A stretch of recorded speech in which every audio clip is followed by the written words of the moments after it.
Prostaglandin D2 की। ठीक है, ये देखो सबसे पहले अगर हम बात करें, ठीक, हमने अगर लिपो ऑक्सीजनेस की बात करें, लिपो ऑक्सीजनेस में हमने ये सारा पाथवे देखा था, उसमें याद रखते हैं A4 B4 को ड्राइव कर होता है, A4 से जो है B4 भी ड्राइव होता है, A4 से C4 भी ड्राइव होता है, सबसे पहले ये ड्राइव हो रहा होता है। अब हम लोग बात करते हैं प्रोस्टाग्लैंडिन्स की तरफ। देखो सेल मेम्ब्रेन फॉस्फोलिपिड्स पे जो लिपो ऑक्सीजनेस फॉस्फोलाइपेज एक्ट कर रहे होते हैं तो एरिकिडोनिक एसिड बनता है। एरिकिडोनिक एसिड 2 साइकिल से गुजरता है, cyclo oxygenase, lipo oxygenase. Cyclo oxygenase अब क्या है कि इस पे जो है ना साइक्लो ऑक्सीजनेस COX1 और COX2 और COX2 को इनहिबिट करने वाले कौन से इनहिबिटर्स होते हैं? स्पाइरिन होते हैं, एंडोमेथासिन होते हैं और COX1 और COX2 इनहिबिटर्स होते हैं। ठीक है, अब सबसे पहले प्रोडक्शन होगी प्रोस्टाग्लैंडिन G2 की। अब प्रोस्टाग्लैंडिन G2 पे उसके बाद होगी प्रोस्टाग्लैंडिन H2 की। पहले G2 H2, उसके बाद अब है ना इस पे 3 आते हैं, प्रोस्टासाइक्लिन आता है, थ्रोम्बोक्सेन आता है। ठीक है, प्रोस्टासाइक्लिन थ्रोम्बोक्सेन ये दोनों ऑपोजिट होते हैं एक दूसरे के। फिर आता है D2 और E2 होता है प्रोस्टाग्लैंडिन।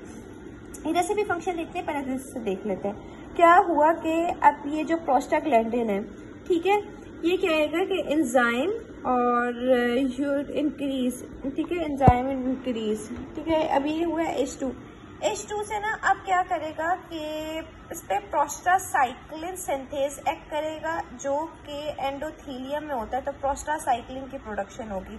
क्या करेगा? प्रोस्टासाइक्लिन सिंथेज, ये बहुत इंपॉर्टेंट है। प्रोस्टासाइक्लिन सिंथेज एंडोथीलियम में होता है, एंडोथीलियम में होता है तो प्रोस्टासाइक्लिन। अगर इस पे थ्रोम्बोक्सेन A2 सिंथेज एक्ट करेगा तो जो कि प्लेटलेट में होता है ये एंजाइम, ठीक है, तो थ्रोम्बोक्सेन A2 बनेगा। ठीक है, और कुछ जो है ना वो मास्ट सेल्स में मतलब 3 जगहों पे ये कन्वर्ट हो रहे होते हैं, तो P2 मास्ट सेल्स में होगा D2 3 और ये। अब प्रोस्टासाइक्लिन क्या करवाता है? ये क्या करता है कि ये एंड स्टेबल प्रोडक्ट, ठीक है, प्रोस्टासाइक्लिन का I2 होता है ना, ठीक है, मतलब प्रोस्टासाइक्लिन सिंथेज एक्ट किया जो कि एंडोथीलियम होता है, प्रोस्टासाइक्लिन बना। प्रोस्टासाइक्लिन I2 जो है ना कन्वर्ट होता है F2 में जो एंड के प्रोडक्ट होता है, ठीक है, IF ये एंड प्रोडक्ट होता है। अब ये प्रोस्टासाइक्लिन क्या करवाता है? प्रोस्टासाइक्लिन जो है ना वैसोडाइलेशन करवाता है, ठीक है, पेटेंट इनहिबिशन करवाता है प्लेटलेट एग्रीगेशन की, मतलब ये पॉजिटिव इफेक्ट शो कर रहा होता है। तो इनहिबिट वो जो है एग्रीगेशन नहीं होने देता प्लेटलेट्स की और ये वैसोडाइलेशन करवा रहा होता है। इस तरह ये नॉर्मल थ्रोम्बोसिस को जो है एंडोथीलियम में वो प्रिवेंट करता है। ये एंडोथीलियम की बात होगी। अब उसके बाद कहते हैं प्लेटलेट्स में थ्रोम्बोक्सेन। थ्रोम्बोक्सेन क्या करता है? इसका अपोजिट होगा कि वैसो कंस्ट्रक्शन करवाएगा और जो एग्रीगेटिंग फैक्टर जो है ना प्लेटलेट को जो एग्रीगेशन करवाएगा उसकी।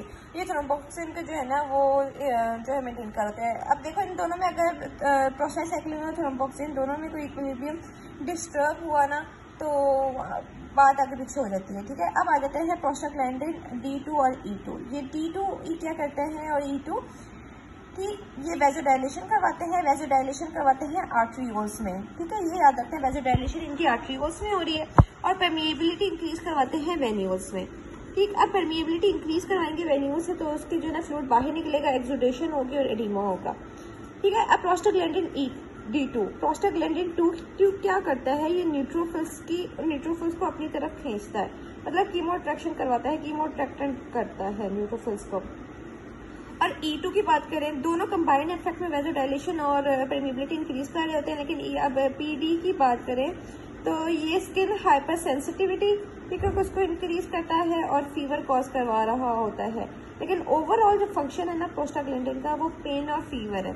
ठीक है, पेन और फीवर कॉज करवा रहा होता है। अब इसका हम लोग ने देखना है ये क्या लिखा हुआ है। तो सबसे पहले इसके बाद हम लोग आ जाते हैं इस पे रॉबिन के साइड पे।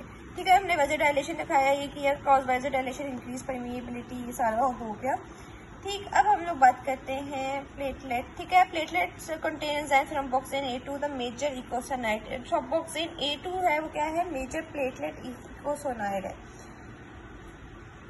उसके बाद आते हैं हम, ठीक है, हमने देखा था E2 क्या करवाता है? ये स्किन को हाइपर सेंसिटिव बनता है, स्किन हाइपर सेंसिटिव इसको E2 को करता है और फीवर कॉज करवाता है इन्फेक्शन में। E2 का याद रखना है ES, स्किन को हाइपर सेंसिटिव करता है पेनफुल स्टिमुली में और जो है ना वो इन्फेक्शन कॉज करवा रहा, मतलब फीवर कॉज करवा देता है।